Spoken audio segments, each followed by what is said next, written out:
Good morning, class 6th. This is our English literature class, and today we will start our new chapter, chapter 3. So please take out your English literature book. The chapter is the Mahatma's mark sheets.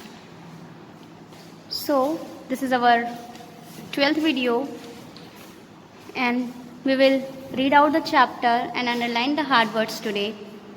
So start with me.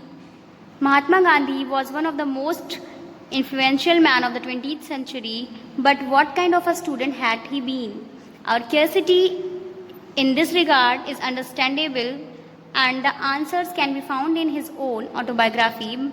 My experiments with truth and in preserved record of one of the school where he studied. Gandhiji had changed many schools before the age of 10 but spent 7 years in a high school in Rajkot. He tells us that he was certainly not regarded as a dunce. His certificates of progress and character were never bad. He even won prizes and at the end of the second standard and get scholarship in classes 4 and 5. And yet he says with characteristic modesty that was only due to the luck and not merit in the latter years. However, his attendance became lax, a mere 110 days out of 238 in standard third. For example, his marks in the annual examination normally averaged between 45% and 55%. He was even made to repeat a year due to poor attendance because he had to attend to his sick father and his newly wedded wife.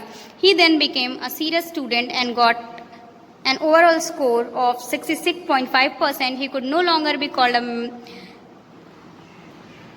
mediocre student. The matriculation exam saw him secure the 404 rank out of 799 successful candidates. His mark sheet read: English 89, Gujarati 45.5, Mathematics 56, General Knowledge 54. So much for his academic record, but did the cope equally well with all the subjects he had to study. In his own words, English became the medium of instruction in most subjects from the 4th standard. I found myself completely at sea. Geometry was a new subject in which I was not particularly strong, and the English medium made it still more difficult for me. The teacher taught the subject very well, but I could not follow him. Often I would lose heart and think of going back to the 3rd standard. However, so now it is the time to underline the hard word. So start underlining influential man. तो यहाँ underline कर लीजिए. Dunce, modesty, characteristics, lax, cope. Page turn कर लेते हैं. Turn a page. With much effort, I reached the 13th proposition of Euclid. The utter simplicity of the subject was suddenly revealed to me. A subject which only required pure and simple use of one's reasoning powers could not be difficult. Ever since that time, geometry had been both easy and interesting for me. Sanskrit proved a harder task. In geometry, there was nothing to memorize, whereas in Sanskrit, I thought everything had to be learned by heart. Did the frail and agile Gandhi enjoy physical education and sport? In the higher classes, the headmaster of his school had made gymnastics and cricket compulsory for the boys, but he disliked both. He never took part in any exercise, cricket or football, before they were made compulsory. My shyness, he says, was one of the reasons for his aloofness, which I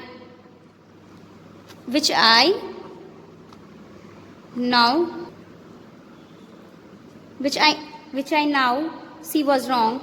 I then had the false notion that gymnastics had nothing to do with education. Today, I know that physical training should have much place in the curriculum as mental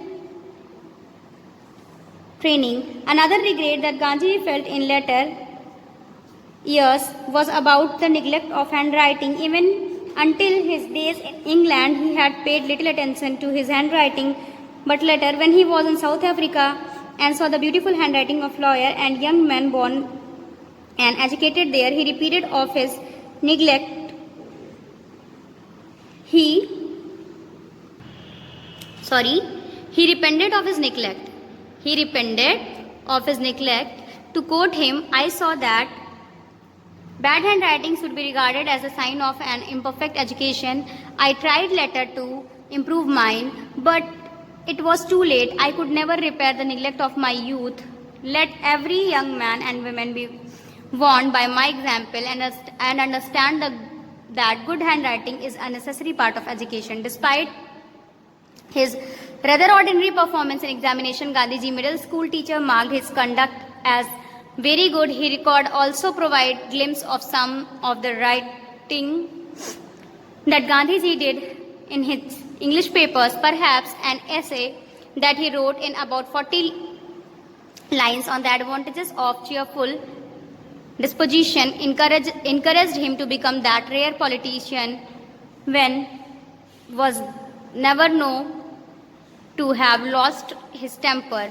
For 25 marks, he had been asked to paraphrase a poem which described now Jesus would reveal himself only to the poor peasant, not to the rich man whose chariots when whirling past might not be exercised have stroked an early awareness of exploitation and injustice.